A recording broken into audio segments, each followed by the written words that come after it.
Robservations with Robert, Meyer, Burnett.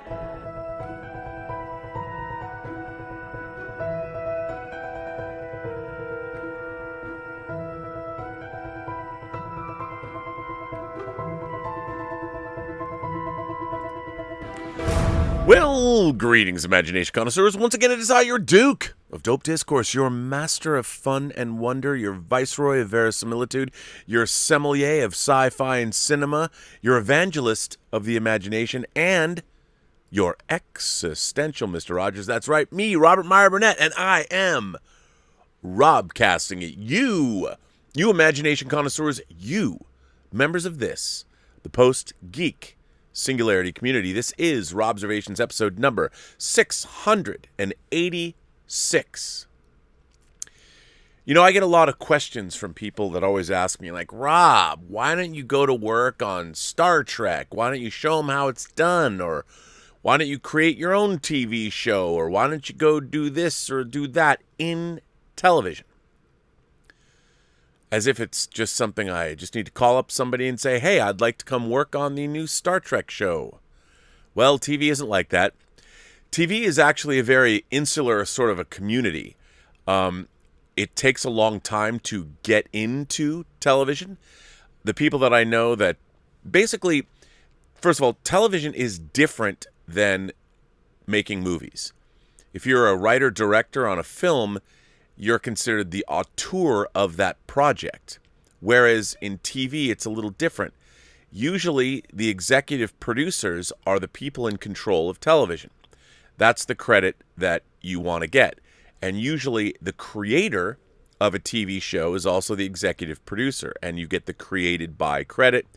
And usually, the creator of a TV show is what is called the showrunner. So Aaron Sorkin, for instance, created The West Wing, and he became the primary writer on that show, at least for the first 4 seasons, and he really shapes and crafts the series. It's almost like kind of how on Broadway, the playwright, sure, there's directors and executive producers, but it's the playwright in the theater. That person is usually the grand poobah. You don't change their words. It's a writer's medium, just like television is a writer's medium.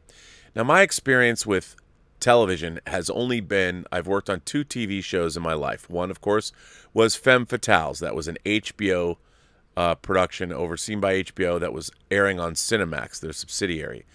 I directed 5 episodes of that show, and luckily I was able to edit my own episodes, which is sort of unprecedented in television, which means I had to implement network notes and things like that. It was a lot of fun, actually.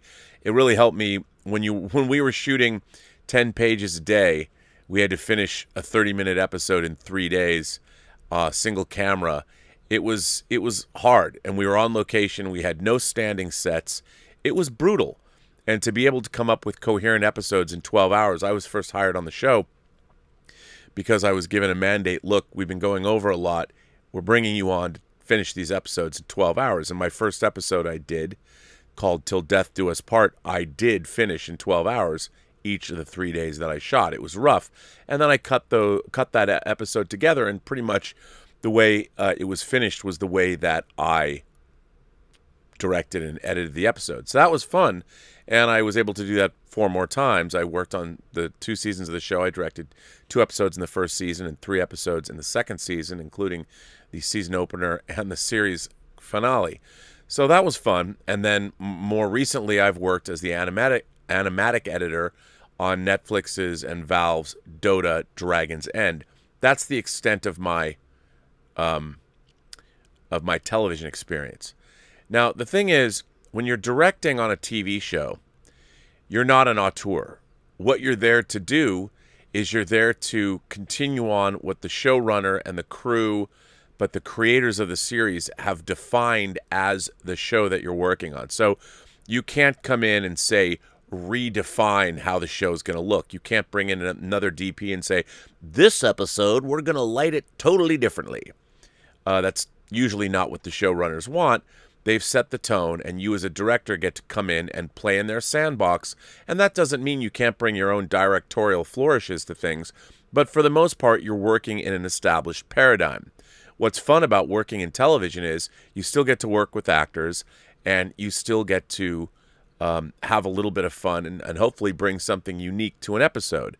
But for instance, on a television episode, the person that really runs the set, the two people that run the set, are really your first AD and your cinematographer and the camera crew. They already know what is expected of them, and the first AD really sets the tone. And if you work in television, the most important man on the set, from my estimation, as a television director, is the first AD. You want to make sure that you're going to make your day. So when I've talked about in the past, how do you direct TV? Well, I like to start out by walking the day with my first AD and the director of photography, where you sit down and you're like, okay, here's what we're shooting today. Here's how I see the day going. And you walk the day, you explain everything you want to do to your first AD and the director of photography, your DP, or as they call it in Europe, or elsewhere, the DOP. They include the O in the acronym.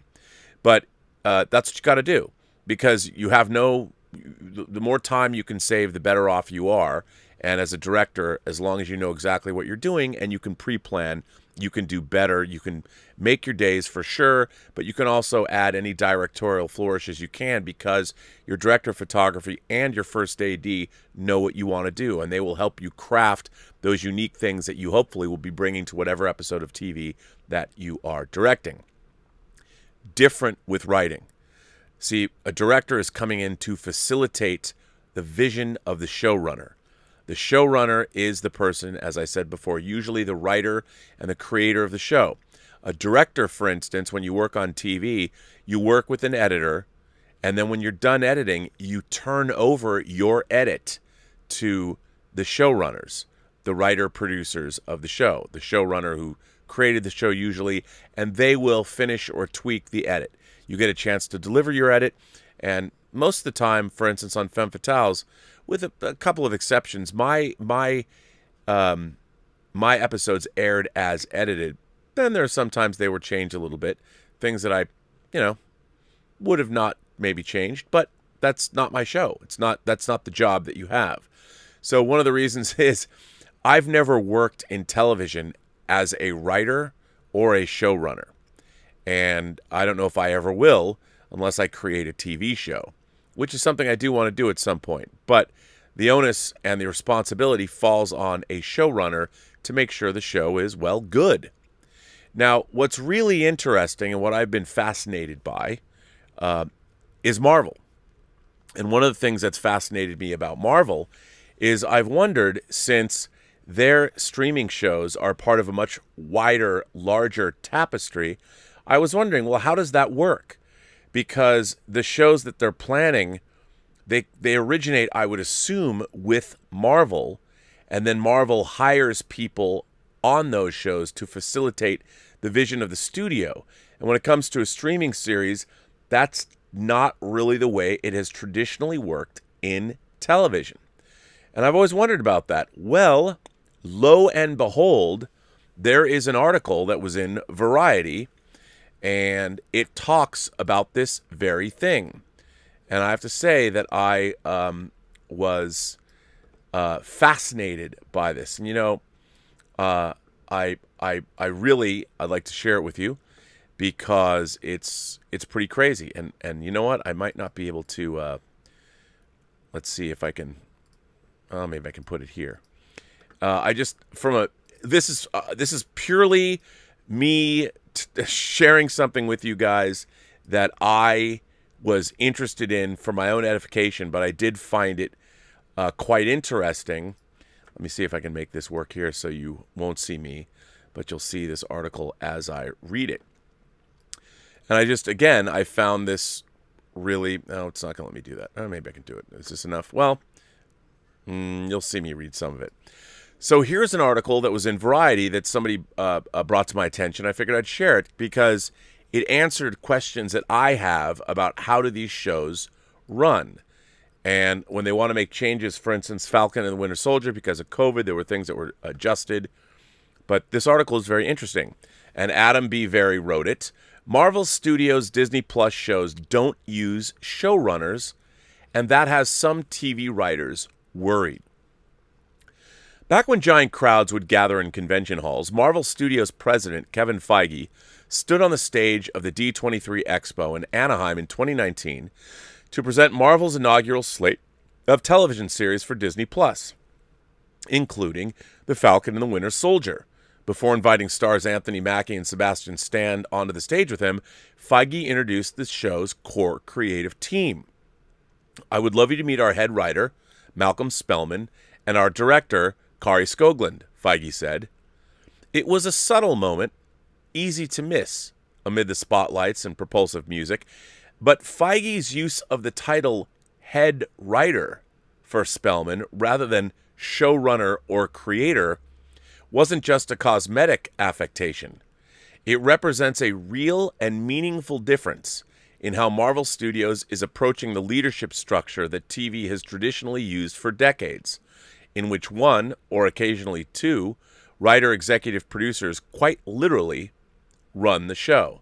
When I was working on Dota Dragon's Blood, while Studio Mir was in charge of all the animation, pretty much Ashley Edward Miller, he was the creator of the show and the showrunner, would oversee everything. Eugene, one of the animation directors, his assistant Zach, myself, and then when Ashley would deal with Dino, the composer, or deal with Studio Mir, the animators, I mean, it was him. He was running the show. He made the decisions. Now, that wasn't to say that Netflix and Valve couldn't weigh in, but for the most part, it was all coming out of him, and he had to make sure that the trains ran on time. As Skoglund puts it in an interview following the Falcon and Winter Soldier finale, quote, "Marvel is using the features model. Effectively, the studio is making its TV shows as if they were roughly 6-hour movies, applying the same production methodology it's used for 23 unprecedentedly," and there it goes. And so right in the middle of, I'm trying to read this. Let's see where I can get this. Effectively, the studio is making its TV shows as if they were roughly 6-hour movies, applying the same production methodology it's used for 23 unprecedentedly successful interconnected feature films that comprise the Marvel Cinematic Universe. That means empowering directors to lead a lot of creative decision-making in collaboration with a small cadre of hands-on Marvel creative executives who are with the project from the beginning and report up to Feige. It's a nuance, but it's one that I think is being braced more and more because the job, honestly, in these big epic miniseries or shows is too big, says Skoglund, who's also an executive producer. "I was in the writer's room so that I could really absorb what was being said and be part of the process by floating ideas. As we were going through production, we would workshop scenes and then ask for rewrites on things. So Malcolm Spellman, the head writer, was still very much a part of the whole process, but it's a slightly different mechanical way it comes down. Honestly, it's very effective and efficient because it's just too much work for any one person." Now, what I find really interesting about that is these shows usually are now having one director that's directing everything. We've seen that in the case of Scott Frank, who did both Godless and the basically hit miniseries, The Queen's Gambit, based on the Walter Tevis novel. Scott Frank is an auteur, but he's doing writing and directing all 7 episodes of a show. Sometimes he might have an assist or something, but this is a different paradigm. It's changing how television is made. Normally, episodic television, the director doesn't have any input on the screenwriting process. You're given a script, you're assigned a script, usually like in the old days, Star Trek The Next Generation would do 26 episodes, and they would assign directors to episodes. And they weren't necessarily picking directors because of their strengths for certain episodes. They would just schedule them in knowing that they liked to work with these particular directors. So to now have an auteurist vision be applied to a TV series, and how could you not if a director is expected to do all of these episodes? A director needs to bring what a director needs to bring because you're essentially making an epic film. It's one story, so it makes sense. It's just a new paradigm, especially on television. With Scott Frank doing those miniseries, it was more of a one-off thing. But now you have people like Cary Fukunaga doing the first season of True Detective. He directed the whole first season. So a director is going to be treated more like an auteur when it comes to these shows. But this is different for television. It's something new. A spokesperson for Disney declined to comment for this story, but privately, insiders say this should not be a surprising development. Marvel Studios has always operated differently, transforming franchise filmmaking into essentially a massive ongoing TV show, just one that audiences watch in theaters. Why would Feige and his team change the most successful storytelling framework in Hollywood history now that they're actually making TV? For writers outside the company, however, Marvel's decision to diminish the wide creative autonomy showrunners have traditionally wielded in TV, with directors and executives not just calling more shots within the production, but also sitting in the writer's room and requesting rewrites, touches a particularly raw nerve. At some point, it'll bite them in the ass when it comes to recruiting top-shelf writer talent, says a writer of elevated genre TV. If you're a mid-level writer getting a giant bump to run a Marvel show, of course you're going to do it. But if you're an experienced showrunner with multiple shows under your belt, are you going to work under those conditions? Probably not. I disagree. I think that's people trying to protect their own turf. The fact is, Marvel is doing something different, both in television and streaming shows and in their theatrical productions. See, the difference is, and again, I'm speculating here, but from what I've seen and from what I know of the industry from an outsider's position looking in, Marvel has also done something differently with their filmmakers. Kevin Feige is making tremendous choices when he's picking the helmers of these giant tentpole properties. James Gunn had made two $3 million movies in Slither and Super, and he gets picked to helm a $175 million movie like Guardians of the Galaxy. The Russo brothers, who'd made one feature film and had done episodes of Community, get picked to make Falcon and the Winter Soldier. And a lot of the choices, Ryan Coogler proved himself with Fruitville Station, then went on to do Creed, but then because he worked within someone else's universe so effectively, Kevin Feige looks at him and says, yep, for your third movie, why don't you come join us and make Black Panther, which made $1 billion. But the thing is, when these directors are being brought to Marvel, they understand, and again, this is from my personal understanding, that they are working in a synergistic partnership with the Marvel Studios apparatus. You know, we've heard talk about how don't worry about the action scenes. Some directors didn't want to work on Marvel movies because they would turn over the action scenes. And a lot of these action scenes have been conceived of while the project was in development before a director was even hired, because Marvel knows what they want to do. Because essentially, Marvel, or Kevin Feige, is in fact the showrunner for the entire MCU. Yes, he hires on auteurs to come on and make these movies, but those auteurs understand that they are working underneath the Marvel paradigm.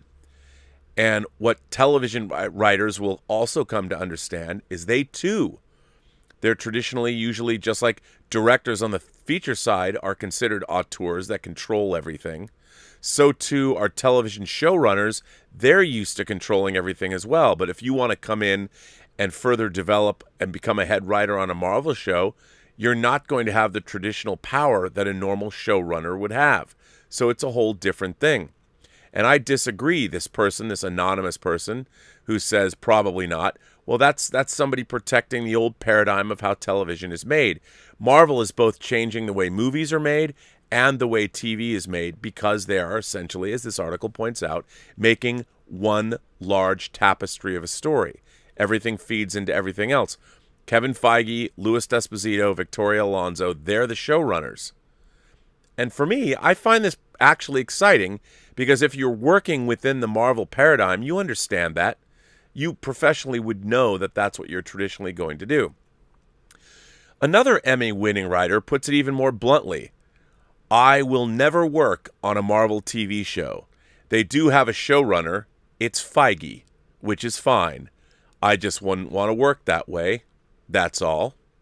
David Goodman, who I've actually interviewed on this show before, you can watch his interview under the interviews playlist section of the Burnettwork. David Goodman, president of the Writers Guild of America, says Marvel's embrace of a head writer model is concerning, but he still sees the company as a unique case.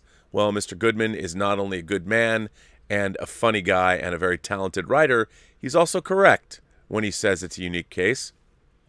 If Marvel still wants to have its product be at the standard that people are coming to expect from it, they're going to need good writers, and they're going to have to invest those writers with responsibility, he says. I stand in awe of what they've done at Marvel. Others have tried, and they haven't succeeded. What I like about that, and hearing that from Mr. Goodman, is we all need to be fleet on our feet, and we need to be able to change with the times. If you're going to be too rigid and you're going to expect things to remain, well, the status quo, then you're going to lose out on the kind of innovation that every business needs, including the entertainment business. So I think what Marvel's doing, as David Goodman pointed out, they're the only people doing it. No one else has quite figured out their formula. And until somebody does, they remain alone in this. Still, the bigger worry isn't about what it's like to work at Marvel. Spellman, who is unavailable for comment for this story, is writing a script for the new Captain America movie. Much like Marvel's wild success in features upended the film industry, setting several studios on a years-long, largely futile quest for their own sprawling cinematic universes, several writers say they are troubled that Marvel could be setting a wider precedent for event TV in the streaming era. The alarm bells that go off in my head are just concerns that the habits and hierarchies of the film world will bleed into the television world where writers reign supreme, says one prolific showrunner. Within the circles I run in of writers, there is an absolute concern about people returning to the idea that it is the filmmaker that makes the story special and not the writer. I have to tell you, there are few people in the entertainment business that are more arrogant than showrunners on a TV show. But I'd have it no other way. If you're an auteur, at least a writing auteur, and you're running a show, you have an awesome responsibility. And I expect somebody to have some big, well, whatever the equivalent is on both men and women writers, the equivalent of big cojones. If you're a Shonda Rhimes, you better have a big ego on you because you need to be able to run shows. Greg Berlanti, multiple shows, many millions of dollars. And you need to have that kind of arrogance. It doesn't mean you're a prick, but it means that you really have to be sure of yourself. And I understand television writing is, and it has to be that way. I mean, if it's not, you're never going to get greatness like, say, Aaron Sorkin's run, his 4-season run before he was replaced on The West Wing. Or J. Michael Straczynski's run on Babylon 5. That was almost a one-man band in terms of writing. And a lot of the great TV shows that have ever been made have really strong showrunners. Someone like a David Kelly, for instance. They need these showrunners in order to make TV unique, and it is a very difficult thing to do. But now here's the thing. I think what Marvel's doing is they did it on the feature side. They diminished the auteur nature of directing to make a movie. And they've sort of done the same thing with showrunners in the sense that it's a partnership. It's a creative partnership because Marvel has plans that most different entertainment concerns don't have. Marvel knows what they're doing. They have a long-term plan that goes maybe, well, if not years, decades, or seasons further. They know what they want to do with these characters for the next couple of years, or 3, 4, 5, 6 years. They've got a plan. And this is unique.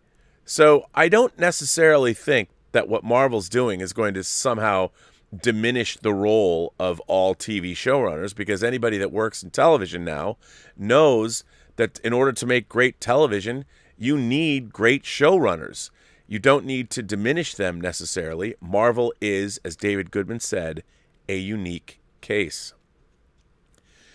The idea of a showrunner being rewritten is unheard of, says an experienced showrunner who has also worked on movies, whereas in features, let's face it, the writer is lucky to survive the experience. These writers point to the first season of True Detective, directed entirely by Cary Fukunaga, and the limited series Sharp Objects, directed entirely by Jean-Marc Vallée, as examples of prestige filmmakers taking on a much larger degree of authorship than directors have in the past, and publicly clashing with the series' respective showrunners as a result. Sharp Objects executive producer Marty Noxon told Vulture in 2018 that she got into toe-to-toe screaming matches with Valley. It really came down to me always as a showrunner. I'd put in whom I wanted. I would reject whom I didn't want as a director, says a veteran showrunner who has worked in broadcast and streaming. Same with actors, same with the cuts. Somebody has to have the last word, and if the last word is the director, oh dear. If they start having these showrunners who are directors and the writers are not in charge, you're going to see a different kind of TV show, which will probably not be as good. I've always felt it's a writer's medium. Ah, but is it? Look at someone like a Scott Frank. He's a writer-director. I personally think there's room for both. I don't think that all of a sudden all of television is going to suddenly be an auteurist medium, because that way lies death. I think with what Marvel is doing, or with what True Detective did, or what Chernobyl did, these are new things. These are sort of hybridizations of TV shows and movies. And I think that there's a great balance to be struck there. If I was able or lucky enough to direct, say, 7 episodes or 8 episodes of a limited series, and I was directing every episode and I didn't write it, my partner on this show would be the showrunner, would be the writer-creator. But what I'd like to do is bring an auteurist vision to what I'm doing as a director, but I'd have to work hand in hand with the writer, because what would be the point of arguing? You'd want to be on the same page before you start shooting, before you get on the set. And everything would be mapped out. It has to be planned out. Nothing works if you don't have precision planning. That's not to say it doesn't allow you for a little bit of improv room when you get on set and you start blocking things. Maybe the actors, and you hope they do, they're going to bring something that you hadn't thought of. And you want to be able to sort of feint and move around and incorporate what they've brought and make it better. But for the most part, you need showrunners on television. And I think the strongest TV shows we've ever seen are the result of showrunners and writers that really have a vision and understand what it is they've created. As with anything relating to the primacy of writers within the industry of late, the Writers Guild of America's nearly 2-year battle over packaging, which resulted in all the major agencies signing agreements barring them from collecting fees from producers for shows packaged with their writers, also looms over this issue. That's a huge amount of money that they're losing, says the veteran showrunner of the agencies. How are they making it up? If it's true that they can package with the director and actors, then if I'm an agent, I'm going to want a director showrunner who gets paid that premium to get a package off that. Technically speaking, there's nothing preventing the agencies from doing just that, but David Goodman, who also serves as a showrunner on Hulu's sci-fi series The Orville, isn't buying it. This is a common refrain that I hear. A common, fearful refrain that showrunners are losing power, that writers don't have the authority anymore, that studios are taking it away from us, he says. It was a refrain at the beginning of the agency campaign that when we got rid of packaging, that studios would make actors and directors the center of TV shows. It didn't happen because the studios, for the most part, still recognize they need writers to do their television shows. Marvel Studios, meanwhile, is pushing forward with at least 12 new series for Disney Plus in 2021 and beyond, from the legal dramedy She-Hulk to a Black Panther spin-off set within Wakanda. Many of these already have head writers in place, and the experienced showrunner has some words of advice for them. It's great that Marvel invites writers to play in their sandbox. You just need to put the toy back the way you found it. As if that's a bad thing. The way I see this, it's pushback. You know, they like their status quo. They like their money. And I totally believe in that. But you know what? Marvel has had a thing going for 13 years already theatrically, which is longer than most television shows ever last. So the people that are working with Marvel, they know exactly what they're getting into. And let's face it, the benefits, I think, outweigh the negatives. Sure, there might be maybe less money in the long run because you don't get, say, the kind of residuals you'd get if you created a hit show like, like our own James Wallace, our own imagination connoisseur, worked on House. That, of course, one of the executive producers was Bryan Singer. If you get a hit show like that goes into syndication around the world, you can get to be very, very wealthy. Now, that might not necessarily be the case if you're working for Warner, for Marvel, because Marvel's shows are going on to Disney Plus, and the whole streaming paradigm is different than if it's airing on a network or even a pay cable channel like an HBO Max. Although it's all, I guess, HBO Max is no longer, it's just another streamer. So things are different now. But ultimately, if you get to make a show like The Falcon and Winter Soldier, and you are Malcolm Spellman, there's a lot of visibility you're going to get with that show. A lot more than a traditional network show, at least in terms of this new age. So things are changing. And the question is, will people be able to change with them or fight against change and stick with an old model? I don't know the answer to that, but I think right now there's a place for both. I think television, great television, still needs producer-driven, showrunner-driven, especially great writer-driven product. The fact is, if you're going to do a limited series with one director, I think you're going to get more of a cohesive product in the end. That's why it's advantageous to have one director come in and helm all of the episodes of these shows, whether the 6 episodes or 8 episodes, because you need that kind of a consistency because it's one story. I don't see that there's a way to do it with a revolving door of directors. You need a bit of an auteurist vision to keep it all straight, to make it happen, because that's how directors think, especially when you're hired to direct multiple episodes or all the episodes of a particular series. It's just a different thing. And it's not going to change anytime soon back to the old way. I think more and more people are going to adopt this new way, especially in the streaming world, where you're only going to have episodes that sometimes are shows that are 6 to 8 episodes, maybe shorter, 4. I remember thinking when I was watching Torchwood Children of Earth, I think Euros Lynn directed most of those episodes, and it was a better show for it. Very interesting, the way these things work.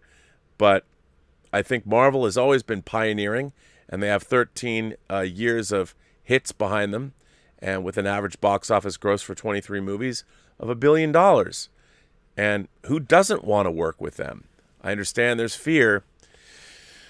Things change. Anyway, I thought that was an interesting article to share. Interesting to talk about.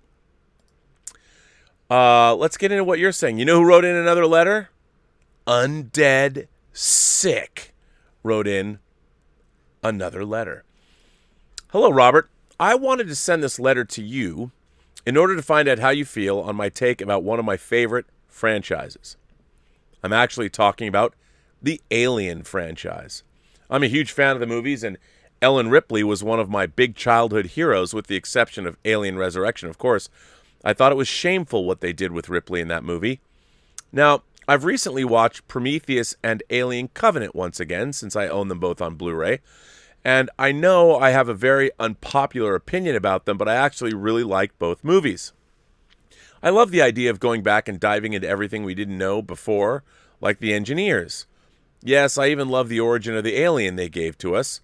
Again, I know it's unpopular, but I do want to say that I think and feel like Ridley Scott was in a lose-lose situation anyway, no matter how he tried to gift wrap it. Now, I do completely agree that the movies have issues, but my problems with it actually come from another angle, which I will share with you. The issue for me with both Prometheus and Alien Covenant is that the movies feel unfinished and incomplete.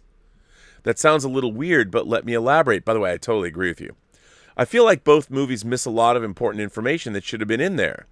Now, I've watched the deleted scenes of both Prometheus and Alien Covenant recently, and for a big part, I feel like most of these scenes should have been in the theatrical cut, because I think the movies would have fit in better as a part of the franchise. Prometheus, for example.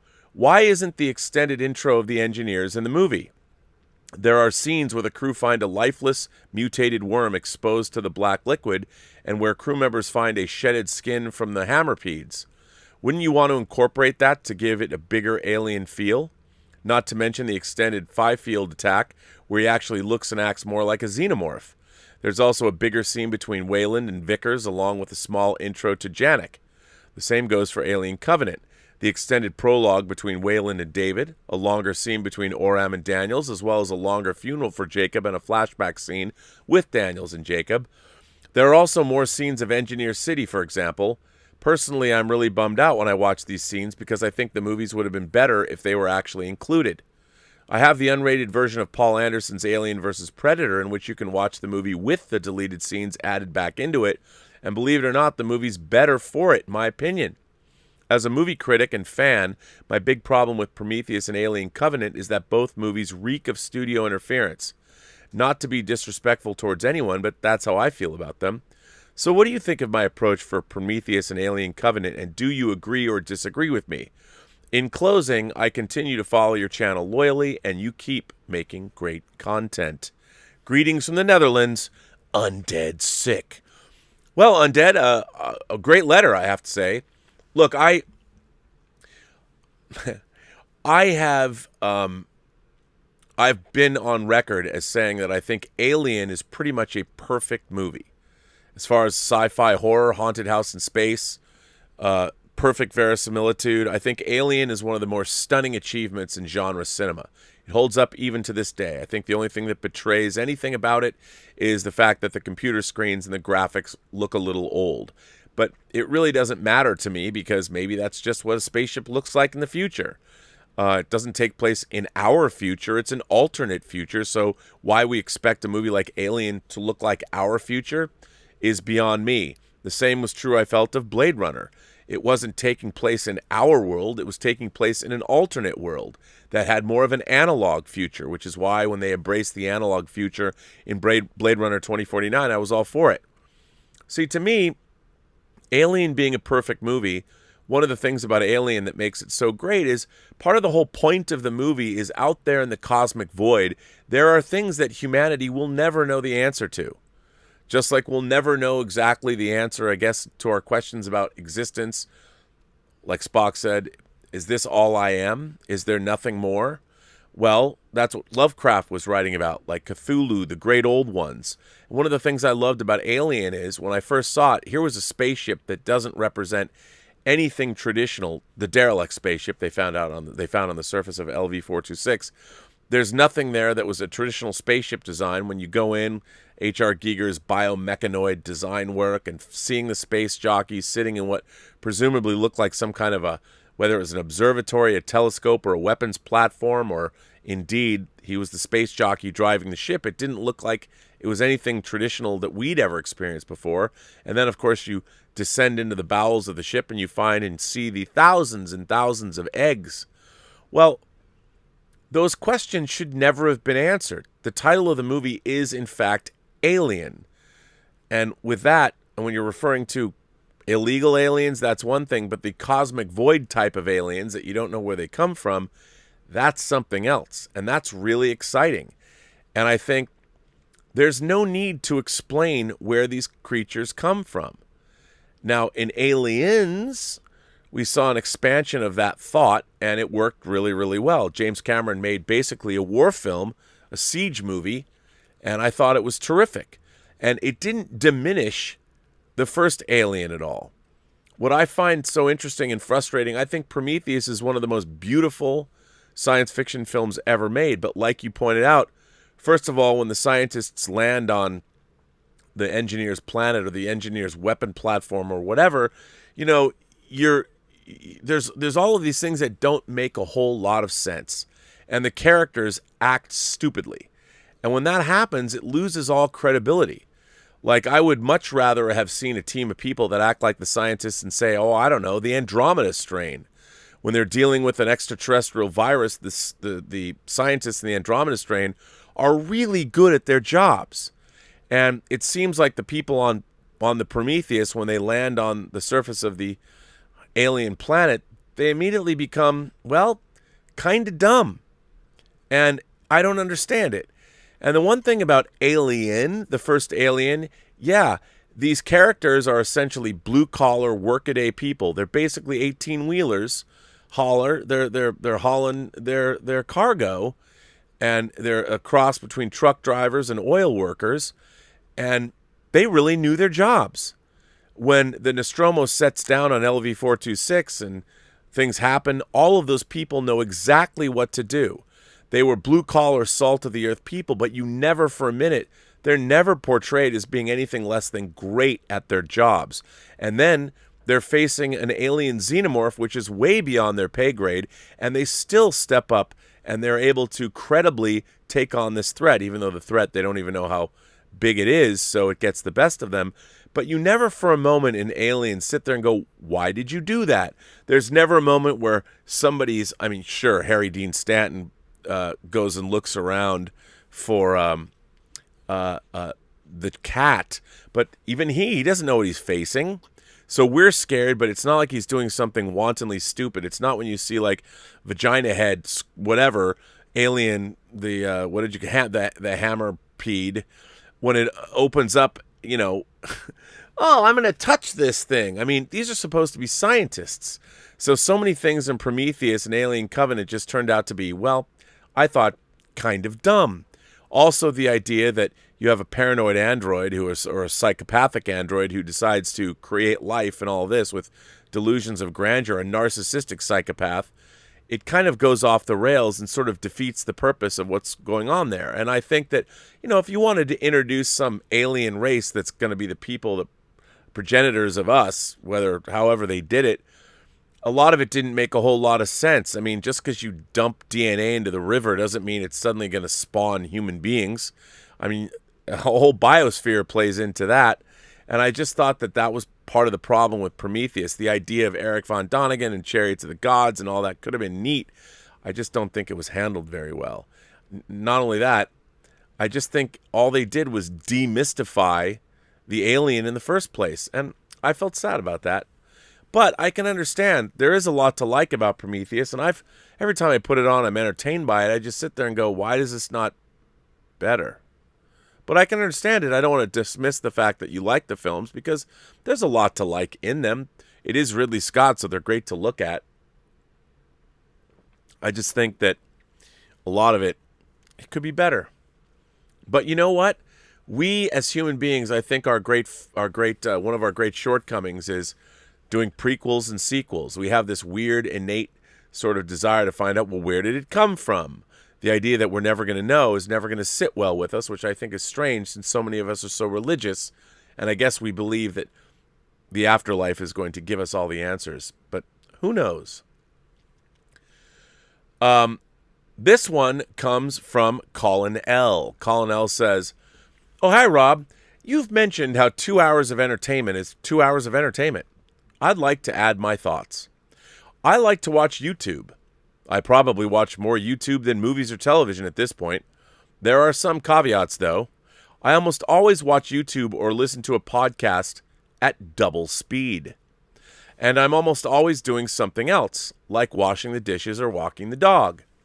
If I was going to get my wife and some friends together to go to the theater, we all have certain expectations. As much as I love Robservations, my friends and family will look at me strange if a YouTuber started playing in the theater instead of a movie with characters and a plot. Your neighbor probably watches some YouTube too, but you probably don't watch the same YouTubers. I'll add that when I'm watching YouTube, the topic is usually regarding a new streaming show or a movie. I get to watch a new show and then I get to hear people talk about it some. Without those shows or films to talk about, I'm not sure I'd log into YouTube. In the past, I could talk to a coworker at the water cooler about a show, but these days, we don't watch the same shows. We could probably think of 100 new ways, or 100 ways new technology is changing entertainment. More than ever, people enjoy the thing that they like rather than choosing from a very limited menu. It becomes increasingly difficult to be the one thing most people are talking about. This means some projects should possibly aim lower and scale back their budgets. This also means that those that do aim high likely need to risk a healthy amount of capital in hopes of becoming the cultural event that stands above the noise. I'm saying Marvel has to keep their quality up, which costs money. I get your point about 2 hours of entertainment being 2 hours of entertainment, but wanted to add the idea of media with an enduring legacy. We mostly don't care about the local news from a month ago, but there are films and series we do care about a half-century later. All the best, Colin. Well, Colin, I think you made a great point. I mean, look, obviously, I've talked about in the past, for what Colin's referring to is I'm sort of at a crossroads in my life that the idea that if you have 2 hours of time, you can watch, like I personally have a movie out that I produced and edited called Tango Shalom. This marks my 5th year being involved with this project as an active participant in the project after it was getting made. So I wonder, and Tango Shalom is what it is. Was it worth 5 years of my time? Is it worth 2 hours or 115 minutes of your time to watch? And the thing that I was saying is that I can do a YouTube show like this show today. Well, there's a good bet it's probably going to go longer than Tango Shalom went. So having these 2 hours of time, do you want to watch an episode of Robservations that I just turned on my camera and started talking? Or do you want to watch Tango Shalom, which is something that I put thought, love, and care into, and thousands of hours of sweat equity over the course of 5 years? It's the same 2 hours of time, and you might not even like the movie of Tango Shalom for whatever reason, which is a big possibility. But on the other hand, you might like listening to me spout off for 2 hours. So it's all relative, but the thing is, I think to myself, like, I could make a career of just talking on the internet. I like talking on the internet. I've done it for 2.5 years on my own channel, and I've been doing it since April of 2015 on other people's channels. And I like that, and I could probably keep building this channel and make a good living if that's the only thing I wanted to do. The only reason that I can turn on this camera and talk to you is because I feel I've at least done enough in my life that gives me some semblance of professional credibility when I'm talking about the movie business or making movies or anything like that. If I had not done the things I've done, and albeit I've not had great commercial success, but I wouldn't be able to do this. I don't think I'd be able to do it in the same way. And I think that's what makes my channel, at least, unique, in that I have had experience and I'm getting more experience. I'm still working on, now I'm doing sound mix notes on the 2nd season of Dota Dragon's Blood, working with Ashley Miller. If I wasn't doing that, I would be bummed out. Today, before I went on this show, I'm working on a screenplay for a movie I've wanted to make for many, many years. It's going to be a very big, long, uphill struggle to get it made. It's not exactly the easiest material in the world to work with, but I do think it's a great story, a great script, and I think I'd make a hell of a movie out of it. I'm even going to be fighting against myself. If somebody really likes the script, say they wanted to buy it, they're not going to retain me as a director. But it's a deal breaker. This is a movie I've wanted to make since 1987. It's a movie I've seen in my head for 34 years. No one's going to make this movie except me. If, of course, I'm lucky enough to make it. But I think that it's 2 hours is 2 hours. Now, I have to say, if you wanted to listen to this podcast at double speed, I would have no problem with that. There's not a lot of visual interest to this show. I really like people talk. As a filmmaker myself, I watch people's faces. I find people's faces endlessly fascinating. When I was a kid and I'd fall in love with some girl, it was always because of their face. It wasn't because of their body, although that's nice too. But I like watching, like when I watch Joe Rogan's podcast, sometimes they go for 2 hours, sometimes they go for 3 hours. I like watching the people when they speak because to me, being able to see someone's face and how they convey things to you tells me something about what they're conveying. But I also understand, like watching podcasts at 1.5 times speed or even 2 times speed, if you can deal with the fast voices, you can get twice as many podcasts in and learn twice as much. So I am with you on that, 100%. I have no problem with that at all. And I think I probably do that too. I mean, I haven't really, audio-wise, I wouldn't mind doing that, but I just like looking at people. So, but yes, I am obsessed. And a great letter. Thanks for writing in. Our friend Pedro Ferreira is back. Pedro says, "Hey, Rob. I hope you recovered from my last letter. I had a question to ask you, but first I wanted to thank you for reading out my essay article on Knight Rider 2010 in its entirety. Maybe there was some miscommunication, but what I wrote about Knight Rider 2010 was not a letter, but an article retrospective that I've been trying to get published online for a couple of years. Unfortunately, no one wanted the article because I'm not a staff writer. Screen Rant takes on unsolicited articles, but they have to focus on current film or television, so basically clickbait. I need a job, but I don't think I could do that because it would be boring for me. My article was posted by Mike Bodden onto the Burnettwork website. I had no idea it was going to be read out as it's not letter length, so I apologize for wearing you out with my analysis of something obscure. Hell, man, I live for that shit. Bring it on, son. By the way, I hope you're posting links to that article because there's going to be people that are going to want to read it. I hope it wasn't too boring. I personally feel the film is fine and relates to today, but they shouldn't have called it Knight Rider. It also amazes me that Knight Rider 2010 paved the way for the Fast and the Furious movies. The similarities and the elements between them are there. Now we know which movie to blame for the Fast and the Furious franchise. Come on, man, you don't have to blame anything for the Fast and Furious franchise. Remember, justice is coming, and Han it's going to be served. Just so you know. So I had a question for you, which was sparked by an old Inglorious Trexperts podcast about comics I was listening to while dusting my room. I probably need to dust my room more often, so I'm not so far behind on the podcasts. How else can I get my Gene Roddenberry impression fixed? Darren Doctorman does a good one. I was thinking about the merchandising of nostalgia and how we've seen things from the 80s to the present day targeting collectors or fans. But what will happen to retro entertainment, whether film or TV, from the past? What I mean is the most common merchandise made featuring 60s characters are from the Adam West Batman series. That's great. Well, what will be the fate of TV shows like Voyage to the Bottom of the Sea, Land of the Giants, or Lost in Space as Generation Z grows up? Sure, we might occasionally get a revival with the original cast like Saved by the Bell or Punky Brewster, but will anyone in the years to come remember shows like Bonanza, I Love Lucy, Happy Days, or The Waltons? Will newer generations be aware or interested in black and white film noir movies or 50s musicals? Another question, what happens to the decades of historical awareness for those films and TV shows? Is the 1980s becoming the 1950s of film history for today's generation? I wondered what your thoughts were on this. Kind regards, Pedro. Well, Pedro, let me tell you something. I talk about this on the show a lot. I believe that most pop culture has a shelf life of 20 years, and then it gets older and older, and less people remember it or follow it. And it's like everything else. All of this stuff is going to fall into obscurity unless it gets, put on a streaming service. It'll be discovered by generations. I mean, I think I Love Lucy is a funny show.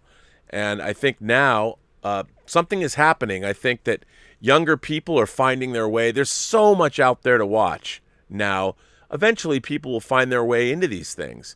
You're still going to learn history, and maybe somebody will be like, I wonder what TV was like in the 50s, and they'll delve into it, and they'll be able to find stuff from the 50s and 60s, and they'll watch those things. But, generations are interested in what generations are interested in, meaning what's going on now is really how generations define themselves. I mean, they want the pop culture that isn't other people's pop culture, but they want pop culture of their own. I remember I have a half brother, and he's 16 years older than me, and he was always so bemused when he would hear me listening to The Doors or something, and I don't think it really bothered him that much, but he just chuckled because these were things that were big when he was younger, and they were new when he was younger, and now I'm rediscovering them. And before I'd even seen Apocalypse Now, I'd heard The End, which I thought was this incredible song. Then I go see Apocalypse Now, and I'm like, oh my God, I was right to think this is an incredible song. But, I talked to my brother, and it's not my pop culture. But what was interesting is The End became my pop culture because it was in the opening of Apocalypse Now. Just like, it hadn't come out very previous to this movie, but I didn't know Bauhaus. I knew of the song Bela Lugosi's Dead, and I'd heard it, but I didn't really know anything. I didn't have In a Flat Field. I hadn't bought a Bauhaus record yet, so when I saw that movie in 1983, it was revelatory. Well, anybody who was into goth music or into Bauhaus or into Beggar's Banquet or the 4AD labels or whatever, they would have been like, oh yeah, Bauhaus. They already knew. I didn't. And then Bauhaus, and then later Tones on Tail, and Love and Rockets, and then, of course, Peter Murphy's solo career. Suddenly, by seeing The Hunger, now I've got 4 different bands I'm collecting, or actually 2, Peter Murphy, Bauhaus, Tones on Tail, Love and Rockets, and that's it. Yeah. So there you go. All of a sudden, my knowledge has been expanded, and I think that's what's going to happen to people. But remember, unfortunately, when it comes to things like entertainment, it's really disposable to most people. They watch entertainment, they're entertained, they let it go. Fandom is a unique thing. So I always think about how sad it will be that a lot of the things that I love, like you mentioned the Irwin Allen shows, the Irwin Allen sci-fi shows that I grew up with, Time Tunnel, Voyage to the Bottom of the Sea, and Land of the Giants, were a big deal. those 3 shows, I mean, now they make model kits of the Seaview, beautiful model kits of the Seaview. You can get, I have a t-shirt with the Spindrift on it, the ship that was in Land of the Giants, and I've even seen model kits of the Time Tunnel, but who knows about them? My good friend Jeff Bond wrote a coffee table book about Irwin Allen. By the way, if you haven't got it, it's incredible. Get that coffee table book. It's amazing. And, so, people like what they like. And what's interesting is if you're interested in pop culture as a kid, you grow up, you become an adult like me, and then maybe you write a book about the pop culture you liked when you were a kid. It's all cyclical, and then eventually it's all going to be forgotten. That's just the way of the world. Luckily today, the information technology that we have available to us will allow us to preserve this stuff and see it. And I think that's great. This next one comes from our friend Joe Dick. Hi, Rob. In Star Trek, if you were to rank all starship designs, which one is the most appealing? I love the interior of the NX-01. I'm a huge fan of TNG, but the interior of that ship does look like the Love Boat. I can see why Riker didn't want to leave. I also like both the interior and exterior of the Defiant. I like DS9, but it was nice to get off the station. The reason I prefer the interiors of those 2 ships is because they're more utilitarian. Not quite as Spartan as a Klingon ship, but close. They reminded me a bit of a submarine where space is at a premium. No frills, no carpets. Do a new Star Trek set long after the Picard show with this kind of utilitarian ship, and then never speak of the Picard show again. The Romans had something called, is it Damnatio Memoriae? Whatever, condemnation of the memory. We need this for Picard and Discovery, after we've given them the Joe Pesci treatment at the end of Casino. And no families on board. Having families on board seems like a needless risk. As far as exteriors, you can't beat the original. Only the original. Only classic. I wonder where you got that line from. Only the original. Only classic. Well, look, I think you're right. I mean, I liked what was really great about the interior of, say, the Defiant was the size of it. It made it felt more sci-fi because you could see things in the background. You could see more of the compressed size made the ship backgrounds more interesting. Like, I find all of the sets on Discovery to be way too big. They're not fun. They're probably really hard to shoot too with those polished floors. And, so much of it, well, there's green screen or this kind of thing. But I think the Defiant, you're right, the interior and the exterior, it just looks like a badass ship. It's different than regular Starfleet. I mean, I love the original bridge, obviously, of the Enterprise. And they went for something else with the Enterprise D for TNG, is that they figured that if you're going to be on such an extended star voyage, you'd want to be really, really comfortable. There's actually a really interesting video on YouTube that shows exactly what the crew complement of the Enterprise D actually is compared to how big the ship is. I forget what it's called. I don't know the name of it, but it's really interesting because you realize there would be very few people on board a ship as large as the Enterprise D, which ever since I saw that video, I'm like, oh, I like that. I think that's so. The reason, look, the Enterprise D is a ship of exploration, and while we see lots of horrible things happen in space with giant space amoebas or the Doomsday Machine or battles with aliens and all that, I think for the most part, if a family is going to go for that long of a period of time, you take your kids or the kids that would be born on an extended star voyage. Like if you're going to go explore the Milky Way for 5 or 10 years at a time, well, taking kids that's one way to keep families together. But yeah, I mean, I think that what I like best, like you're talking about the NX-01, what I never liked about the NX-01 is it's basically the same size as the Enterprise from the original series, which makes no sense to me. It should be a lot smaller. But I still like the fact that the engine room and the bridge of the Enterprise, the NX-01, the Enterprise from Enterprise, are really cool. And I like you, they feel right. Same with the Defiant. So that's good. Speaking of Joe Dick, David Lickman writes in and says, Dear Mr. Burnett, on the May 11th episode of Robservations, you read an email from Joe Dick. I felt I had the right to express my disgust for the attitudes presented in that letter. On its surface, the letter is a treatise on how the characters of the Marvel Comics property, The Eternals, have been changed from their original races and genders to be more diverse. Mr. Dick, an apparent lifelong Eternals fan, goes to great length to express how okay he is with these changes.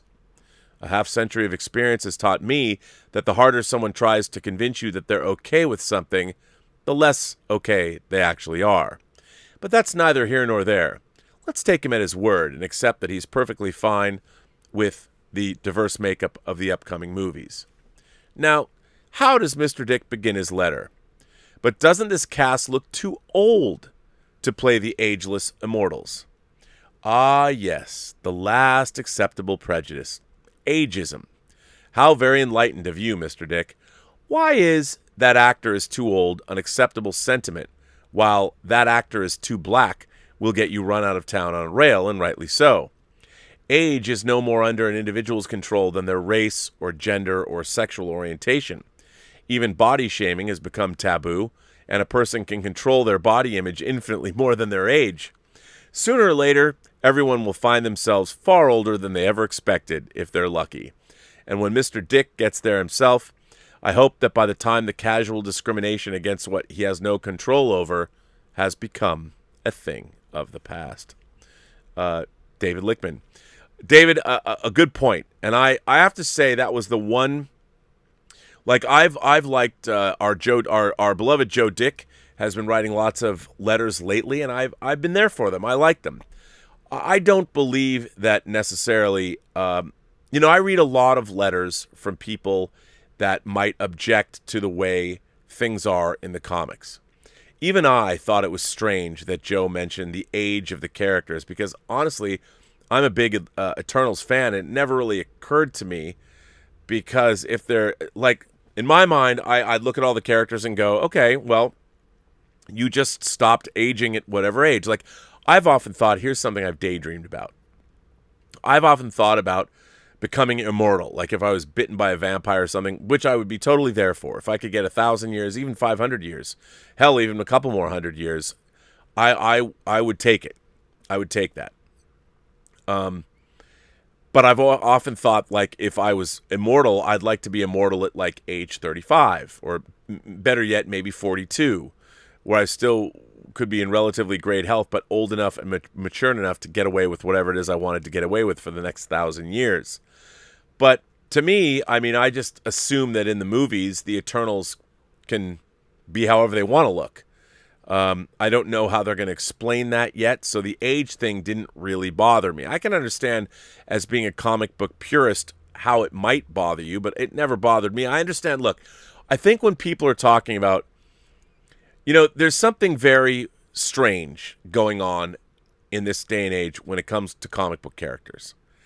And whenever they're changed from the way they are in the comics, a lot of people object.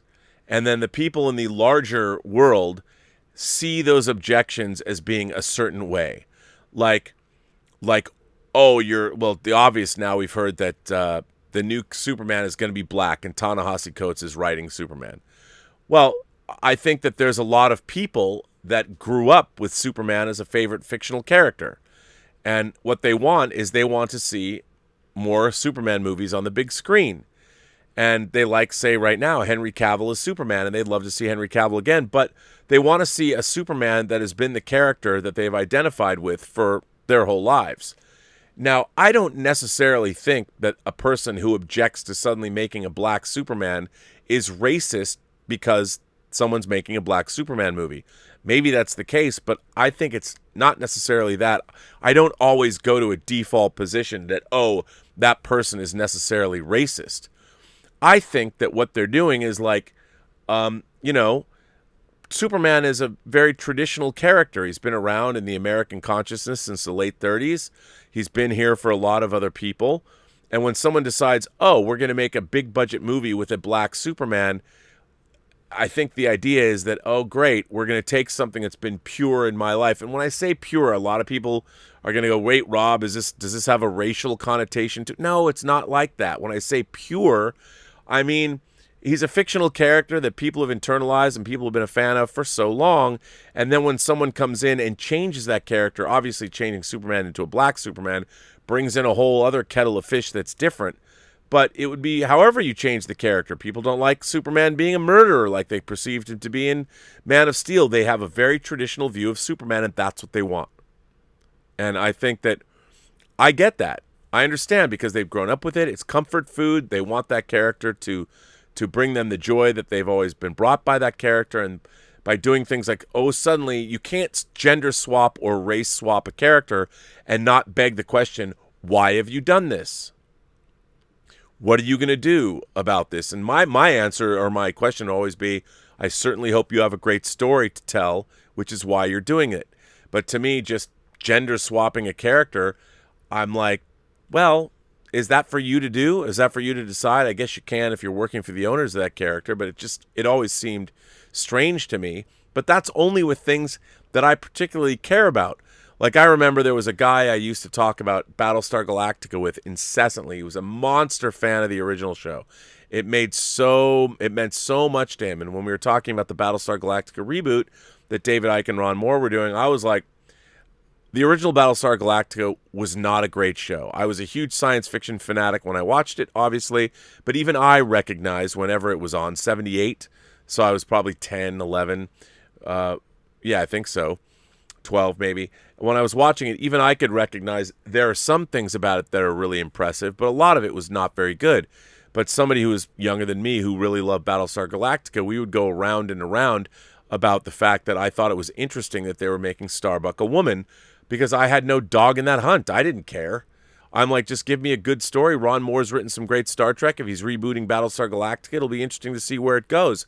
And indeed, I think the original Battlestar Galactica is dwarfed. The remake is miles ahead of the original. Now, would Ron Moore and David Icke's reboot exist without the original? No, because that's where they got the idea from.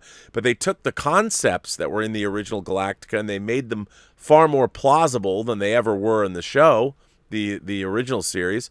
So it worked for me. I didn't care. And I thought they made the Starbuck character, Katie Sackhoff's Starbuck, was far more fully realized, if only because they had 4 seasons to do it, far more realized than Dirk Benedict's Starbuck was, so I didn't care.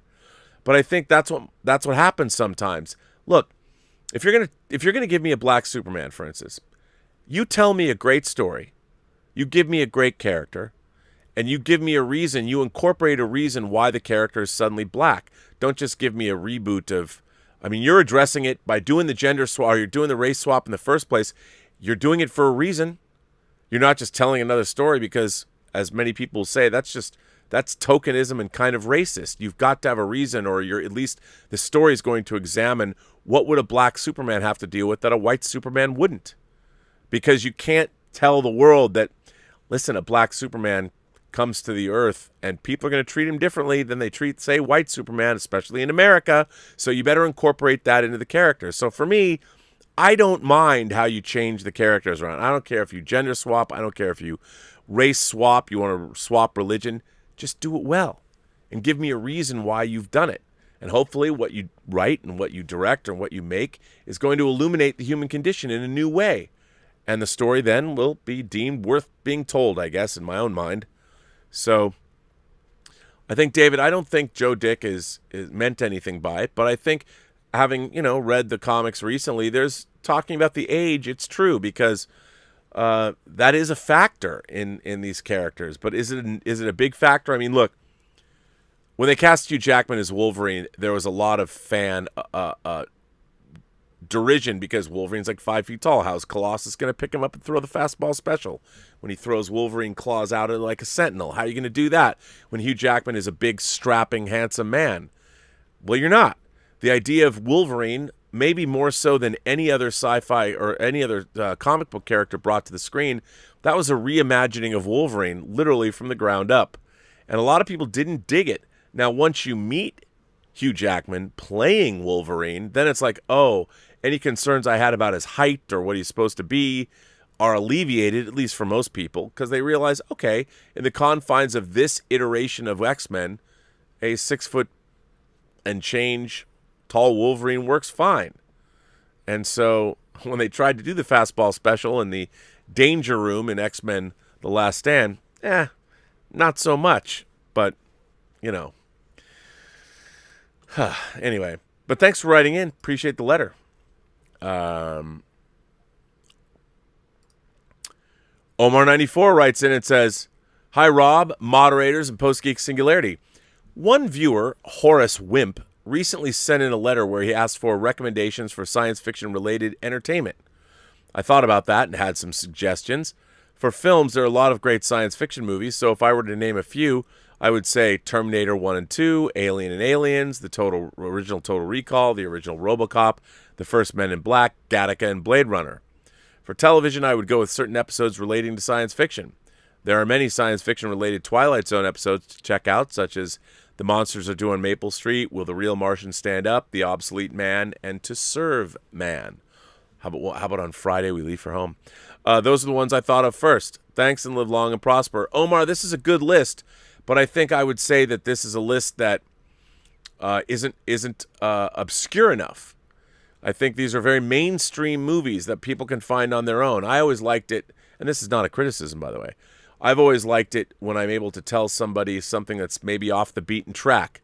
A great science fiction and fantasy film I like to tell people to watch that they might not have seen is the director's cut, the longer version of Mr. Nobody, starring Jared Leto, or Children of Men with Clive Owen, another great, I think, modern science fiction film.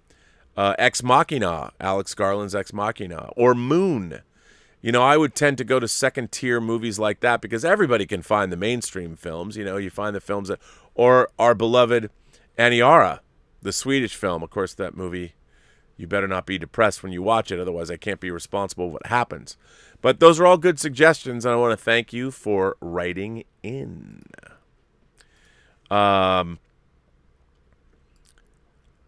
Jason Webster writes in and says, "Hi, Robert. I hope yourself and all the wonderful members that comprise the Post-Geek Singularity are cruising through the week with aplomb and purpose.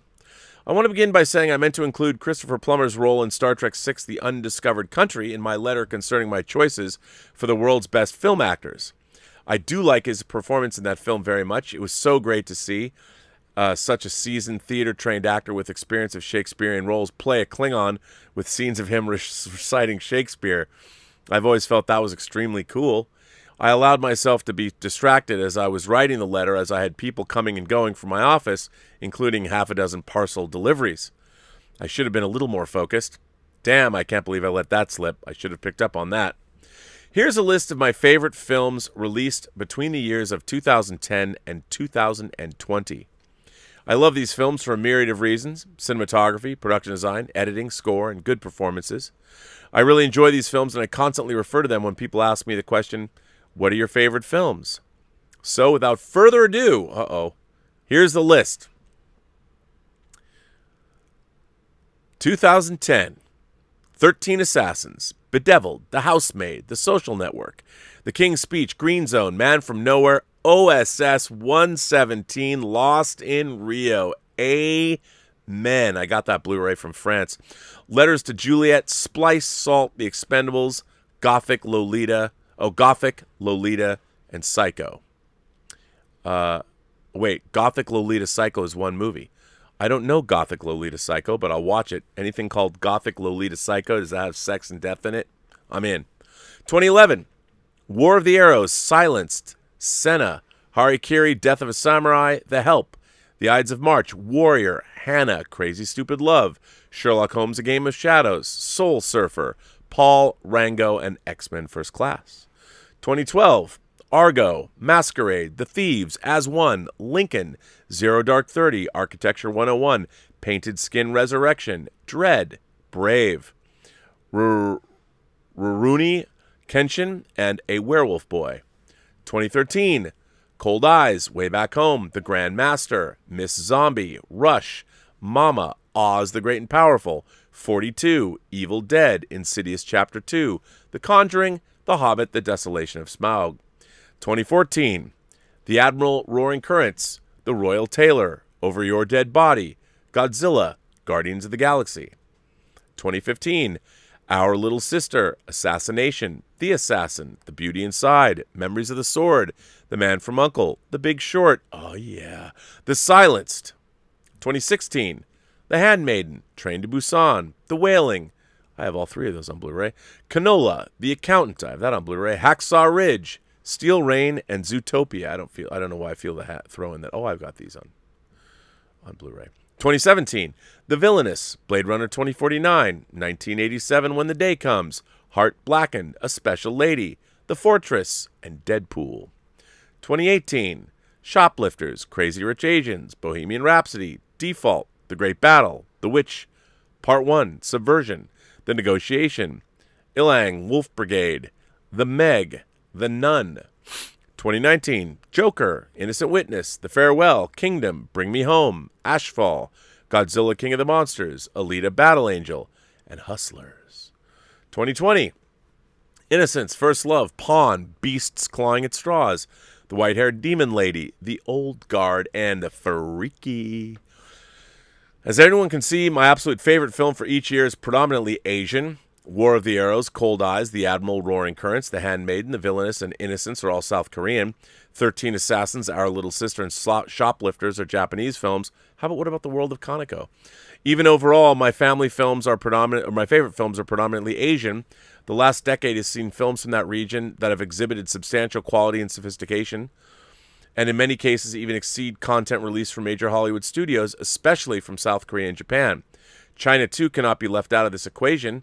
It has become the biggest market in the world for distribution and exhibition of films, bigger than India. There have also been good films to come out of China, including Buddha Mountain, So Young, Dearest, The Assassin, I'm Not Madame Bovary, Our Time Will Come, The Wandering Earth, The 800. The top 3 highest-grossing films of 2020 were all Asian productions: Demon Slayer, Mugen Train, The 800, and My People, My Homeland. The former is a Japanese anime feature, and the latter are 2 Chinese releases. Demon Slayer earned $473 million globally to recently dethrone The 800 from the top spot. This trend will likely continue. So far, 8 of the 10 highest-grossing films of the year are Asian productions, with the Chinese comedy Hi Mom. I'd love to think that's a remake of Brian De Palma's movie. Hi Mom leading the list with $829,120,000. That is not to say that there hasn't been good films to come out of Hollywood. There have been plenty. Those on my list are examples such as Black Klansman, Uncut Gems, Hustlers, Marriage Story, and The Irishman. Well, that's all for me with this letter. I hope yourself and the Post-Geek Singularity enjoy the remainder of the week. Sincerely, Jason Webster. Well, Jason, thank you for that. I appreciate that. I quite enjoyed that. I think it's great. I like that a lot. I love hearing people's lists of things because you never know what people like until you find out. And whenever you hear someone's lists, you judge your list against their list, and I think it's always interesting to see what's going to happen. Let's see what do you guys have to say. We shall see. Okay, here we go. Let's see what we can see from y'all. The first person to write in is Mikey Lido, from one imagination connoisseur to another. Rest in peace, Norman Lloyd, 1914 to 2021. Norman Lloyd, oh my God, the great Norman Lloyd, who was on Wise Guy. Oh my God, Star Trek The Next Generation. He worked with Orson Welles. He worked with Alfred Hitchcock. Norman Lloyd was 106 years old. Can you believe that? And he was working when he was 100. I tweeted out to Ken Wall recently. I said, man, and he even liked my tweet. The Wise Guy himself. I'm like, you worked with Norman Lloyd 30 years ago when he was in his 70s. That was crazy. Grazier became a member. Well, Mike Alito, what a great life that Norman Lloyd led. Grazier sends in a super chat and said, I believe I can story lead for a cable sci-fi series, zero education, just off the cuff. How crazy am I? You're crazy. Because the reason it's really hard to story lead for a cable sci-fi series, there's a lot of things to consider. You also have to know how to work well with others. I'm not saying you can't do it. I'm just saying that there's a reason most of the people that I know that work in TV, that are TV writers, began working as an assistant to a writer. As a matter of fact, Ashley Miller, I know, was it Yukazi? Not Yukazi. Yatsuki? The new animated series about a black samurai, the head writer, was somebody that used to work for Ashley. Derek Hughes, who was a co-creator of Living in Infamy, who works with Ben Rabb on, they did Flash, they did Arrow. Both of them began as writer's assistants. And they worked their way up. Ben Rabb was a comic book writer first. And you're a writer's assistant. You learn how scripts are written. You watch what's happening. And then you work your way up. Maybe you'll get an assignment. Maybe you'll get to have a story credit. And then you actually get to write a script. You work your way up. It's tough, man. Being a TV writer is tough and hard work. And it's not just something you fall into. It's not when you write a script like you're Shane Black and then you sell like The Last Boy Scout for however much money. Or you write Lethal Weapon, you've got to work your way into it. Television writers, that's why I have great admiration for anybody that works in television as a writer, because it's tough, but you've had to put in your time.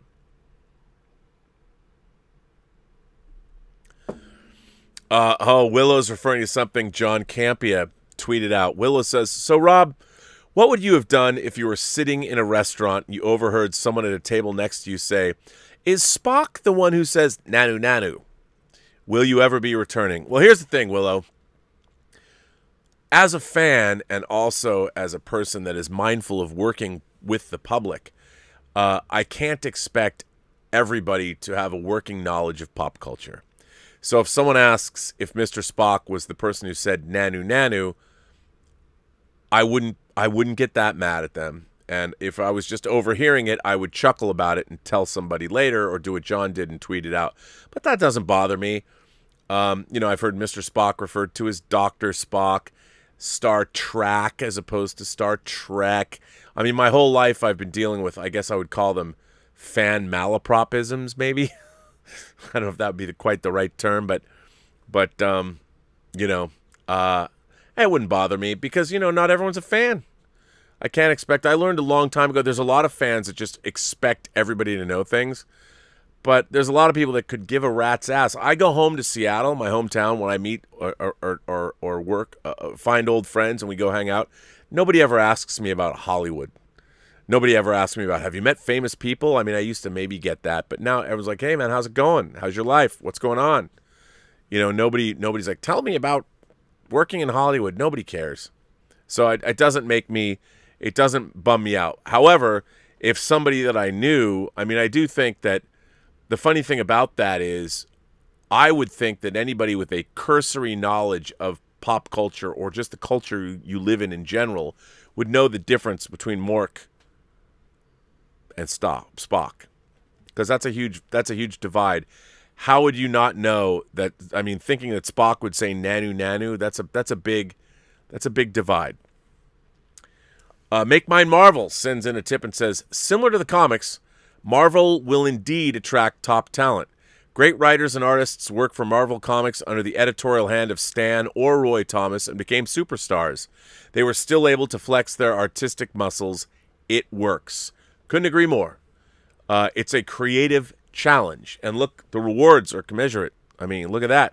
You have a hit Marvel series, it becomes a water cooler show, and people are talking about it for weeks. Who gets that? Then you get to be on a hip show, then you get meetings, and you parlay it into hopefully something that will allow you to achieve the kind of success you want. You can be the grand poobah showrunner if that's what you want to do.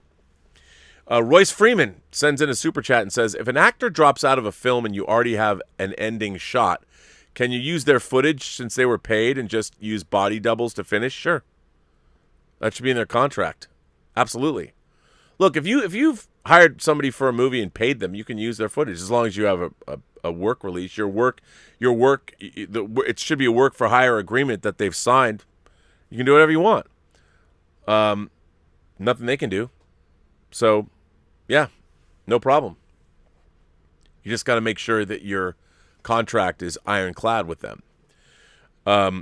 Otherwise, you wind up in things like an early Leonardo DiCaprio movie. He agreed to do something that a friend of his wanted to make, and then they want to release it capitalizing his superstardom, and they didn't quite have the paperwork done.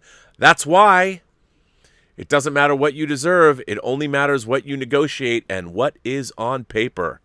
Because as long as you have it on paper, you can do anything you want. Grazer says, do you think Dwayne Johnson is being disrespected on purpose by Warner's PR right now? What's the movie title for The Rock's DC EU movie? Isn't it Black Adam? Am I missing something? Aren't all the DC EU movies in the Snyderverse by default because they share cast? You know what? I've been saying that. I totally agree. Gal Gadot, cast by Zack Snyder. Jason Momoa, cast by Zack Snyder. Ben Affleck, who's in The Flash, cast by Zack Snyder. Ezra Miller, cast by Zack Snyder. They're all, in my mind, it's like, restore the Snyderverse. It's never not been restored. Zack Snyder's Snyderverse continues on. But a lot of people will say, and I understand what they mean, that what they want is to see Zack Snyder finish off his Snyderverse. But according to Zack Snyder's own comments, I don't think he's really interested in doing that anyway. So I think the best way is be like me. Go see Army of the Dead in a theater this weekend, as I'm going to do my first movie that I've seen in 15 months at the Chinese in Hollywood. I'm going. You should too. Support Zack Snyder by supporting his current efforts. Don't try and strong arm him into doing something he doesn't want to do. I also hear a little bird told me he might have a big science fiction project percolating at Netflix, and why not? They've treated him very well. There's going to be a prequel series to Army of the Dead and an animated series spinoff of Army of the Dead. What's not to love? So Grazer, I agree with you 100%. The DCEU movies in the Snyderverse are by default because they share a cast. Yes, yes, yes. I've been saying that a lot. Gerard Leon says, Robert Roberto, I found it. It took many, many years, but Jumping Jehoshaphat. I found the show Dream On online. The quality is grainy and the picture credit text is reversed, but it's there. The entire series is on Daily Motion. This is so metal. For those of you who don't know what he's talking about, Dream On was an HBO series about a man named Martin Tupper who grew up watching classic television, and they always cut to shots of classic TV shows, but they're not that well-known classic TV shows, and that's what's in his mind all the time, but it's about his life in publishing and his romantic travails, and what was good about it was body and adult, and they usually had boobies in it, and anything that has lots of boobies, what's not to love about that? But I liked the show a great deal, and I really liked the character of Martin Tupper a lot, and it had a pretty good cast. Wendy Malick was in it, and I like the show a lot. Well, it's on Daily Motion. There you go. Dream On Daily Motion. How cool is that? Why it's not on HBO Max, I don't know. I don't know if it's a licensing deal or not. But, I mean, if Oz is on HBO Max, Dream On should be on HBO Max. Stub McShave says, what would you think of a Miami Vice series with the original cast? Well, they're making a new Nash Bridges. They're in their 70s now, and a 6-episode miniseries could be interesting. Maybe they could investigate the mysterious death of Tubbs, since Philip Michael Thomas hasn't acted in many years. Here's my problem with that, Stubble. What kind of cop is still working in... what, we're going to watch them wear the same fashions they wore in 1985? Cops are retired by then. It makes no sense that anybody that's that old... I mean, I guess you could do a Miami Vice TV movie where a 70-year-old Don Johnson who's kicking ass. He looks great. He's still acting his ass off. But I just am like, why? It's so weird that we're doing that, because would Maverick, would Top Gun, would Maverick still be flying jets 35 years later? It's kind of weird. I hope they have a good reason or good something for him doing that. I don't know. S-Beam sends in a super chat. Well, thank you, S-Beam. I appreciate that. Terrier Tiberius Mork, our friend in Norway, says, I don't mind a black Superman, but I don't want it either. The why puzzled me. Who should we cast as Black Kirk when that time comes? I don't know.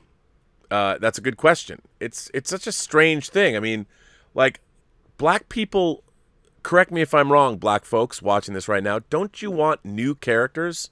I mean, that's what I get. There's a lot of all of my black friends and all of the YouTubers I watch, like Young Ripa or whatever YouTube channels, they all address this issue.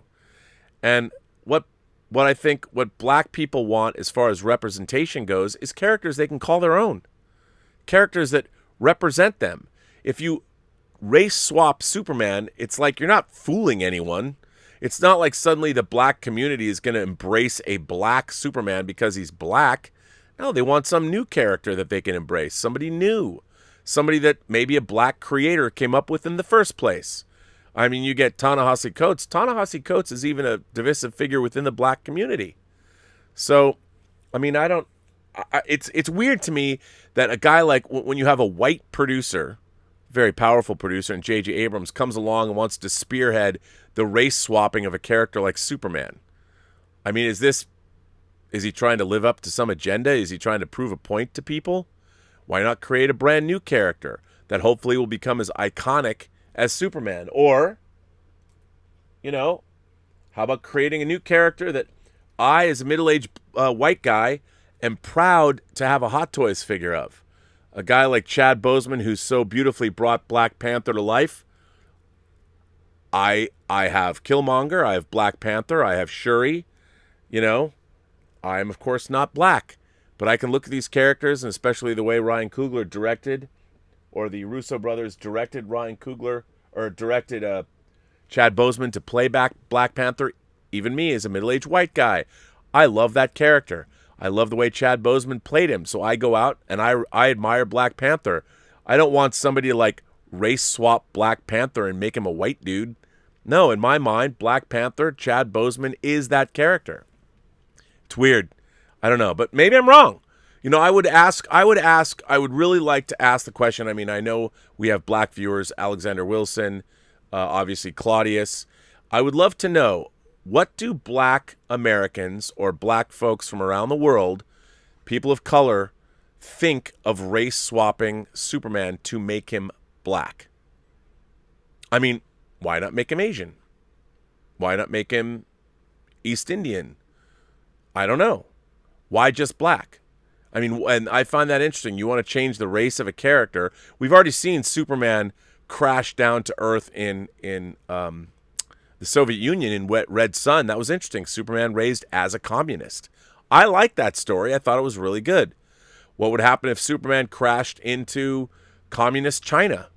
I guess you've already done it with Red Sun. You'd have to go somewhere else. What if Superman crashed into feudal Japan? Then it would be another Elseworld story. But what then? Would he be a worthless gaijin that happened to have superpowers so he wouldn't be worthless anymore? It's all bizarre. But look, again, they might give us a great character and a great story, in which case I'll say, I thought that was really well done. I don't have an objection to doing necessarily race and gender swaps as a proposition. As long as the characters are good and the stories are good, I'm there for it. As a matter of fact, you give me a black Superman, I'll be there as long as the trailer looks good. I'll go there day one. And I will go in there with a smile on my face, hoping that it's great, because I want it to be great. And maybe it will be great. I mean, look, if you make Michael B. Jordan, you know me, I've got that Michael B. Jordan man crush. But if you make him Superman, I might watch that. Like, what do you think? I wouldn't? Of course I would. Better yet, I'd want to see Sung Kang as Superman, but that's just me. Stub McShave says, Hi, Rob. I saw your pledge on the John Campea show. The first one is the equivalent of the first 8 minutes of a 2-hour movie.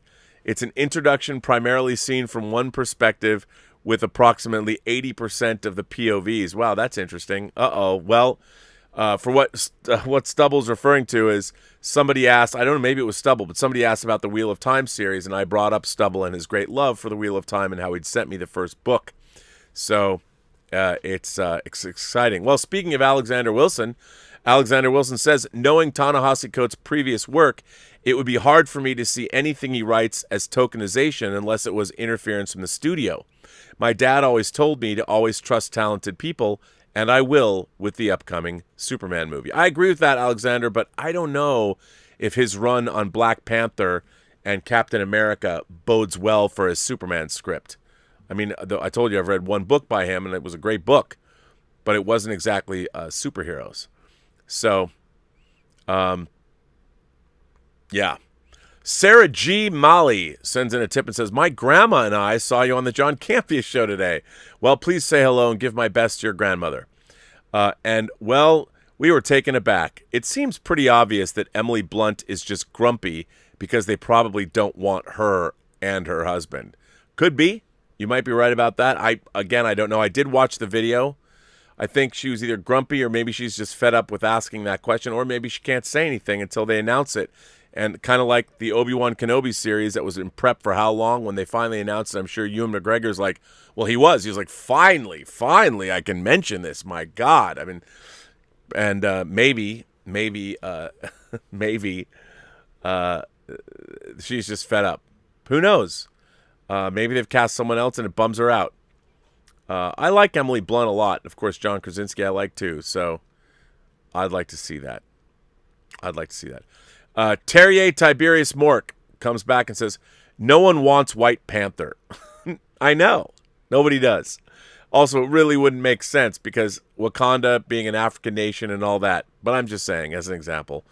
I would also love to hear from the black community. I'm curious, not ignorant. Oh, I don't think you're ignorant. But yes, I think what's funny is that I'm mostly interested in hearing from the black community about swapping the race of a character, because I've watched a lot of different black YouTubers and pundits, and there is a variety of responses.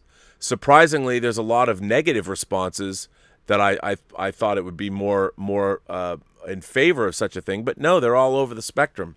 So I'm always interested to hear where we're coming from. Black Truck writes in, King of Blacks. Black Truck, King of Blacks, says, Rob, I told you we don't need this tokenism. I want new and real representation. But yeah, Hollywood has tried to subjugate us before, so there is that. Well, look, I'm with you. Like, if I was, one of the great things is Black Panther was a previously existing character. I think he was created in 1966. So he'd been around for a long time. When I was a little kid, I read Black Panther comics. And like somebody else pointed out, in the DC universe, I know they're doing a Green Lantern show, but there are black characters in the DC universe. We got the Black Lightning series. I'd love to see a John Stewart Green Lantern movie. Hell, I want to see the Black Racer in the New Gods, because I love the Black Racer. And it's strange to me that while you do have Calvin Ellis and Val Zod, I don't understand why we don't. They've never actually made a movie at DC just called Superman. They made Superman the movie, and Superman 2, Superman 3, Superman 4, The Quest for Peace, but never a Superman. Just Superman. I'd love to see Henry Cavill get another shot at Superman. I'm not saying I'm not going to go watch. If they make a great movie out of Ta-Nehisi Coates' script, like Alexander Wilson said, you let talented people do their thing, I hope it's good. But like you said, I agree. We don't need this kind of tokenism. I don't think so either. I mean, to my mind, that Black Panther, a previously existing black character, made $1 billion. You know why it made $1 billion? Because not just black people went and saw it. Everybody went and saw Black Panther. Who doesn't love Chad Boseman as T'Challa? We loved him in Civil War when he was introduced. So, to me, again, I've never cared, to be honest, whether a character was black or white or Asian. I mean, I've watched movies from all over the world. It just has never occurred to me. I love a lot of Asian cinema, and I don't think to myself, there's too many Asian people in this movie. I've never thought that. Like, I love my Tony Leung and Chow Yun-Fat and Hard Boiled. I would never sit there and go, well, the movie takes place in Hong Kong. Who else would be there? I always thought it was kind of strange that there's a villain in that movie that looks pretty white, even though he's kind of ethnic some way, shape, or form. But I always kind of thought that was odd. I mean, I watch movies from all around the world, so I have no problem watching people of all shapes, sizes, colors, creeds be protagonists. All I want is great stories, well told. And I think the more unique and the more interesting those stories are, the better off we all are. I really do think that's true. Alexander Wilson says, the thing is, Superman isn't human. Is there a story out there where his skin color played a factor in the storyline? I don't think so. Not that I know of, but I will tell you this. You can't make a story about a black Superman and not address... You can just say, yes, the problem is we're a bunch of racists on this planet. We have a lot of racists in this country. There are a lot of racists around the world. By the way, there's a lot of people that are not racists against certain other people. They're racist against different people. So we're a bunch of racist folks. And you could say, and look, I love y'all, but this planet is full of racist people of all shapes, sizes, colors, creeds. Racist against somebody. Because we're genetically hardwired. If people are different than us, we know they're not part of our tribe. We have to move beyond that. But yeah, you could say that this new Superman, you could say he's from Krypton, but he's still got dark skin, so he's still going to suffer the same kind of racism. It's just a weird thing. I mean, I think that you change Superman, who's traditionally been white, you turn him into a black character, you're going to have to deal at some point with the fact that the people on Earth, there are a lot of people here, especially in America, if you're having him crash into America and play the same beats, maybe he crashes into the inner city instead of Kansas. I don't know, but you're going to have to deal by definition. And you've got Ta-Nehisi Coates writing him. So it's going to be something to do with race, I think. I just want it to be good. I want it to be good. As a matter of fact, I want it to be great. Maybe it can be great. I hope it's great. I want it to be great. Tell me a great story. Give me a great character. I'm in. And on that note, ladies and gentlemen, boys and girls, gentle beings, kind souls from across the 28 known galaxies, I want to say thank you for being a part of today's episode number 686 of Robservations, the show about something. I want to thank my moderating staff, beginning with Mike Bodden and the Richard. Who else is here? Bunyan Snipe is here from the UK. I know that Louise X. Sparrow is here. Joshua Levesque is here. I don't know who else. Did I miss anybody? Anybody else I missed? I want to thank my moderating staff for being great. Because you are great. All of you are. Thanks for being here. Terrier goes on to say, you know what? Entertainment from every country, every nation, every race. Every time I see a new perspective, I am a better person. Well, Terrier, amen. I mean, I feel the same thing. I've been watching movies from all over the world my whole life. I've never, there are things that every civilization or every different part of the world brings to cinema. They do different things. French movies are different than Italian movies, that are different than German movies, that are different from Russian movies, that are different from Indian movies. I mean, as we all know, one of the movies that we've adopted on this channel is African Kung Fu Nazis, made by Africans. And it's amazing, where they basically kick ass against Hitler. And it was done with lots of verve and wit in Africa. And how often do you get to watch African B movies? Well, on this channel you can, because then you can get them as German media books, which is great. And I think you're absolutely right. Every country, every nation, every race, every kind of people. I just like watching movies about human beings made by other human beings, as long as they're good. As long as they're good. And, yeah. Tell me a good story. Give me a great character. You do that, I don't care what color the person is who's starring in it, I'll watch. Because we're all and I bet most of you would watch too, because we're all imagination connoisseurs. Look, if they make a Superman movie, and they are, with a black protagonist, a black person playing Superman, if the movie's good, I'll go see it. Even if it's not going to be good, I'd go see it anyway, just to see what it was like. How are they going to do a black Superman? Are they going to give him the same costume? Which I think would be kind of interesting, but I bet they would change it up. Like, I like Val Zod's costume, and Calvin Ellis's costume. That's kind of badass. And I would kind of like to see those too. And I'm not going to lie, I wouldn't mind getting a black Superman hot toy figure. I would love to. And I bet it would look great, whether it's Calvin Ellis or Val Zod. Look up Boss Logic's picture of Michael B. Jordan as Val Zod. Can't go wrong there. Anyway, what I was saying was every person you meet has a story to tell that you have yet to hear. And all you have to do is listen. And with that, I want to thank everybody for supporting the channel via Super Chats and Tips. Thank you for writing me letters. If you want to write me letters, you can at the Burnettwork.net website, free of charge. I'll read them on the air, unless, of course, you don't want me to, in which case, if you want to write a criticism of me or you don't want me to read it on the air or something, just say not for air. But you can still send it to me. I will read it. So, and then you can find letters, even if I don't read letters on the air, some of them do appear on the website that I haven't read for whatever reason. Don't take it personally, because we hear you. And on that note, I would like to say to all of you, have a better day. And I mean that sincerely.